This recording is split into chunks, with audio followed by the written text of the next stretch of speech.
کی جو باؤنڈری ہے تو وہاں پر لوکیٹڈ ہے. تو وہاں پر کچھ نئے اسٹیٹس جو ہے اس جنگ کے بعد وجود میں آئے، جس میں تھا لیتویا، لیتوانیا اور ایستونیا. ان کنٹریز نے انڈیپینڈنس حاصل کی. تو یہ بھی جو ہے اس جنگ کی ایک امپلیکیشن کہا جاتا ہے.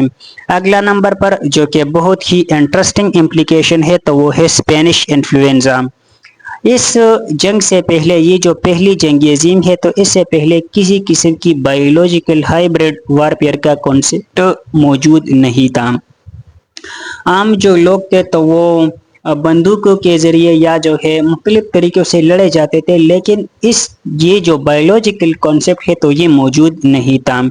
تو اس جنگ میں جو یوکے تھا تو ان لوگوں کو معلوم ہونے لگا کہ جو جرمنی ہے تو وہ بہت جلد اس جنگ کو جیت جائیں گے. تو ان کو روکنے کے لیے ان لوگوں نے سائنٹسٹ کو ایک ٹاسک دیا کہ آپ ایک ایسا وائرس بنائے جس کے ذریعے جو ہے ہم کیا کریں، جو جرمن پیپل ہے یا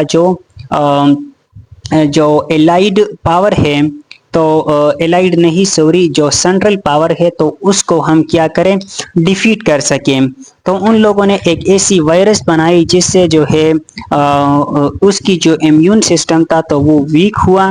وہاں پر جو ہے جب وہ چھوڑا گیا تو وہ اس کی جو امیون سسٹم تھا تو وہ ویک ہوا. اور اسی ہی کی وجہ سے ایک ریزن جو کہ مانی جاتی ہے اس جنگ میں، جس کی وجہ سے جو یوکے ہے تو ان لوگوں نے یہ جنگ جیتی. تو اس سے پہلے جو ہے ایسا کوئی کانسیپٹ موجود نہیں تھا کہ بھائی جنگ کے اندر جو ہے وائرس کا بھی یوز کیا جائے گا. تو تاریخ میں پہلی مرتبہ وائرس کا یوز کر کے، بایولوجیکل وار کا جو ہے یوز کر کے، تو یہ پہلی مرتبہ یہ سامنے آیا لوگوں کو. نیکسٹ نمبر پر ہے تو وہ ہے ڈس integration of the Ottoman umpire. اس جنگ میں جو ہے جو اوٹومن امپائر تھا تو یہ واحد اسلامک اسٹیٹ تھا جس نے پہلی جنگ عظیم میں حصہ لیا. تو اس جنگ کے بعد جو ہے ایک ٹریٹی ہوئی جس کو جو ہے یا ایک کانفرنس کہا جاتا ہے جس کو سن رینو کانفرنس کہا جاتا ہے. یہ ہوا برٹشرز اور جو اوٹومن امپائر ہے ان کے درمیان. اس سے پہلے جو ہے ان لوگوں کے ساتھ یہ وعدہ کیا گیا تھا کہ ان لوگوں کی جو ہولی پلیسز ہیں تو ان کو پروٹیکٹ کیا جائے گا اور اس کو ڈس انٹیگریٹ نہیں کیا جائے گا. لیکن ڈس انٹیگریشن جو ہے اس کی گئی اور جسٹس کچھ اس طریقے سے ان لوگوں نے کہا تھا کہ آپ لوگوں کے ساتھ ہم جسٹس کریں گے. تو جسٹس ان لوگوں کی کیا تھی کہ جتنی بھی جو نان عرب ایریاز تھی تو وہ ان سے لیا گیا اور صرف جو عرب ایریا تھی تو وہ ان کے پاس رہنے دیا. نیکسٹ نمبر پر ہے وکٹری آف الائٹ پاور. جو الائٹ پاور تھی، الائٹ پاور جو ہے کون کون سی تھا؟ فرانس تھا، سربیا تھا، رشیا تھا، امریکہ. تو ان لوگوں نے جو جنگ ہے تو وہ جیتا. تو یہ بھی ایک امپلیکیشن ہے، ایک امپلیکیشن جو کہ سامنے آیا. نیکسٹ نمبر پر ہے emergence of U S A as a super power. اب جو امریکہ ہے تو اپریل 1917 سے پہلے یہ لوگ آئسولیس پالیسی پر بلیو کرتی تھی. یہ کسی قسم کی جو گلوبل پولیٹکس تھی تو اس میں انوالو نہیں تھی. لیکن آپ لوگوں نے پہلے لیکچرز اگر سنے ہیں تو اس میں ہم نے ڈسکس کیا تھا کہ جب ایس ٹی لوزیتانا انسیڈنٹ ہوا تو اس کے بعد امریکہ اس جنگ کا حصہ بنا. اور آگے جا کے جو ہے پھر ہم دیکھتے ہیں کہ یہ جنگ یہ جو گروپ ہے جو کہ الائٹ پاور ہے جس میں امریکہ بھی تھی تو یہ جنگ جیت جاتی ہے. تو امریکہ جو ہے ایک ایز اے سپر پاور کے طور پر وہ ابھرتا ہے اس جنگ کے بعد. نیکسٹ ہے وار بوٹی یا جس کو جو ہے وار ریپریشن بھی کہا جاتا ہے. مطلب کہ ان لوگوں سے جو ہے وہ ممالک جن لوگوں نے جنگ ہاری تھی، وہ ممالک جن کو جو ہے شکست ہوئی تھی تو ان لوگوں سے جو ہے اب یہ کیا کریں گے، پیسے لیں گے. تو اس جنگ سے پہلے ایسا کوئی کانسیپٹ موجود نہیں تھا کہ جو جنگ جیتے گا تو وہ پیسے دیں گے. لیکن ورلڈ وار 1 کے بعد ایسا ہی ہوا. دنیا کو دوبارہ سے جو ہے ریہیبلیٹ کرنے کے لیے اور دوبارہ دنیا کو جو ہے کیا کرنے کے لیے، بنانے کے لیے، یا لوگوں کے جو ہے اتنی بڑی لیول پر جو ڈسٹرکشن ہوا تھا تو اس کو کم کرنے کے لیے، لوگوں کی مدد کے لیے وہ ممالک جو کہ ہار گئے تھے، جس میں مینلی جو ہے جرمنی تھا یا اوٹومن امپائر تھا، آسٹریا ہنگری اس میں تھا، تو ان سے جو ہے وار بوٹی جو ہے وہ لیا گیا۔ تو اس کے ریزلٹ میں جو ہے دو کمیٹیز بنائے گئے، امریکہ نے یہ بنائے۔ پہلی نمبر پر جو کمیٹی تھی تو اس کو ینگ پلان کمیٹی کہا جاتا ہے، اور دوسرا نمبر پر تھا تو وہ تھا دیوس پلان کمیٹی۔ یہ جو پہلی کمیٹی تھی تو اس کو یو ایس ہیڈ کر رہا تھا، اور جو دوسری کمیٹی تھی تو اس کو یو کے ہیڈ کر رہا تھا، اور ان لوگوں نے جو ہے کیا کرنا تھا، یہ جو ممالک ہے تو ان سے پیسے لینے تھے۔ تو یہ بھی ایک امپلیکیشن تھا جو کہ نیا تھا، یہ کانسیپٹ پہلے موجود نہیں تھا۔ آگے ڈسکس کریں گے، لیکن آپ لوگوں سے گزارش ہے کہ پلیز اگر آپ لوگوں کو یہ ویڈیو اچھی لگ رہی ہے تو ضرور جو ہے آپ لوگوں نے سبسکرائب کرنا ہے اور اپنے دوستوں کے ساتھ شیئر بھی کرنا ہے۔ آگے ڈسکس کرتے ہیں اس کی امپلیکیشنز کو۔ تو اگلا نمبر پر ہے ان امپلائمنٹ اینڈ فیمائن۔ اس جنگ کی وجہ سے جو ہے صرف جو سینٹرل پاور تھی تو وہاں پر نہیں، بلکہ جو الائٹ پاور تھی تو وہاں پر بھی بہت بڑی لیول پر ان امپلائمنٹ اور فیمائن سامنے آیا، کیونکہ اس جنگ کی وجہ سے 90% جو انسٹیٹیوشنز تھے تو وہ بند ہو گئے تھے، اور تمام جو لوگ تھے تو اب انسٹیٹیوشنز بند ہو گئے، تو اس کے اندر جتنی بھی لوگ تھے جو کہ یہاں پر کام کرتے تھے تو وہ تمام لوگ جو ہے وہ بے روزگار ہوئے۔ ایک اندازے کے مطابق جو ہے وہ کہا جاتا ہے کہ 50 ملین جو لوگ تھے تو اس جنگ کے بعد جو ہے وہ بے روزگار ہوئے تھے۔ تو مطلب کہ اتنی بڑی لیول پر جو ہے بے روزگاری یا ان امپلائمنٹ سامنے آیا تھا ایز اے ریزلٹ جو ہے ورلڈ وار 1 کے بعد۔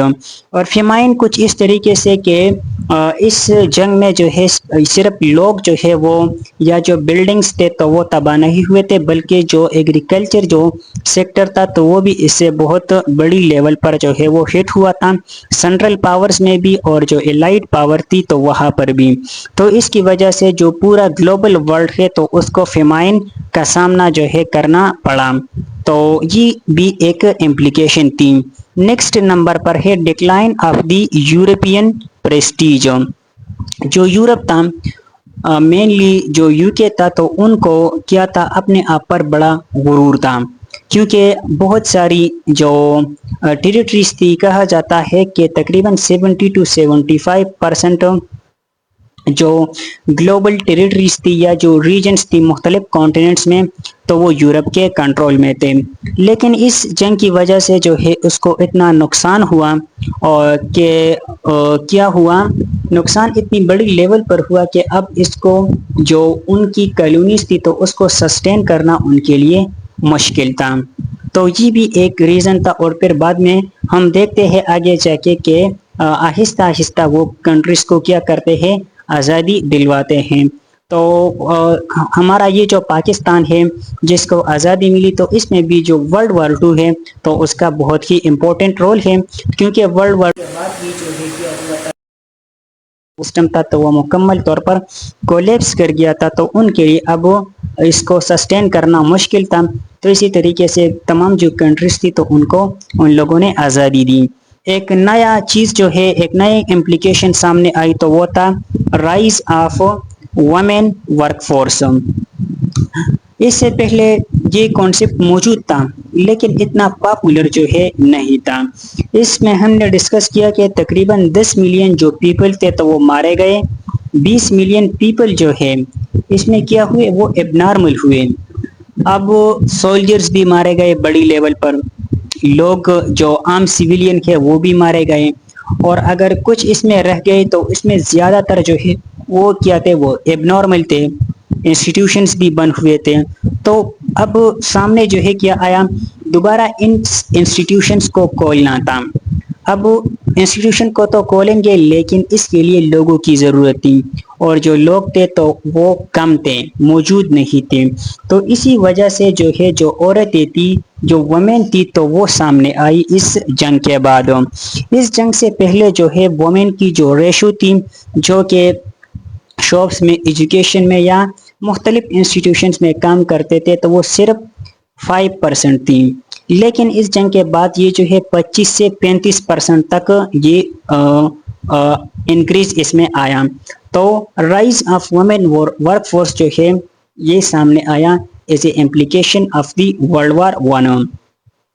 نیکسٹ نمبر پر ہے پوسٹ ورلڈ وار ٹریٹیزم. جو ورلڈ وار 1 ہے تو اس کے بعد کافی ساری ٹریٹیز مختلف کنٹریز کے ساتھ جو ہے وہ سائن ہوئی، اور جو وہ کنٹریز جو کہ سپر پاورز تھی، جو کہ الائٹ پاور تھی، تو ان لوگوں نے جو ہے وہ کنٹریز جنہوں نے جنگ ہارا تھا تو ان کے ساتھ ٹریٹی سائن کی.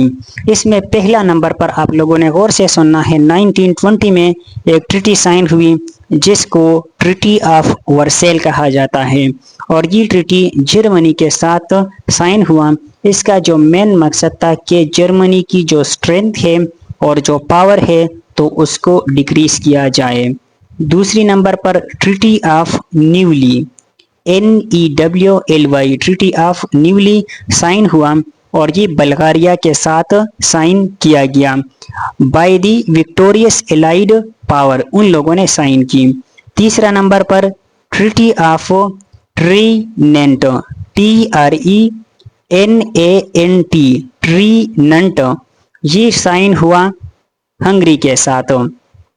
نیکسٹ نمبر پر ہے ٹریٹی آف سیویر SEVER سیویر، یہ سائن ہوا اوٹمن امپائر کے ساتھ اور یہ 1920 میں سائن ہوا تھا. اس کا جو سب سے امپورٹنٹ امپلیکیشن ہے، اور یا لاسٹ امپلیکیشن بھی اگر اس کو ہم کہہ لیں تو وہ ہے formation of league of nation.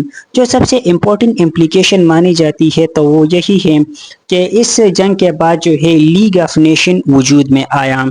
یہ جو ورلڈ وار 1 تھا تو اس سے پہلے ایسا کوئی کانسیپٹ موجود نہیں تھا کہ ایک ایسی آرگنائزیشن ہوگی جو کہ کیا کرے گی، کنٹریز کو کنٹرول کریں گی. اور ایک ریزن بھی یہی ہے کہ جو اس سے پہلے یہ کانسیپٹ موجود نہیں تھا تو اسی وجہ سے جو ہے ورلڈ وار 1 تو ہوا. اگر یہ جو ہے ایک ایسا اسٹرانگ انسٹیٹیوشن پہلے سے موجود ہوتا تو شاید یہ جنگ جو ہے وہ دنیا کے اندر نہیں ہوتا. تو ورلڈ وار 1 کے بعد لیگ آف نیشن وجود میں آیا. تو یہ تھا آج کا لیکچر. انشاءاللہ آگے لیکچرز میں ہم لیگ آف نیشن کو بھی ڈسکس کریں گے، وڈرو ولسن کی جو 14 پوائنٹس کے اس کو بھی ڈسکس کریں گے، ساتھ میں IR کا پورا جو سلیبس ہے تو اس کو انشاءاللہ ہم کور کریں گے. ملیں گے نیکسٹ لیکچر میں، تب تک کے لیے اللہ حافظ.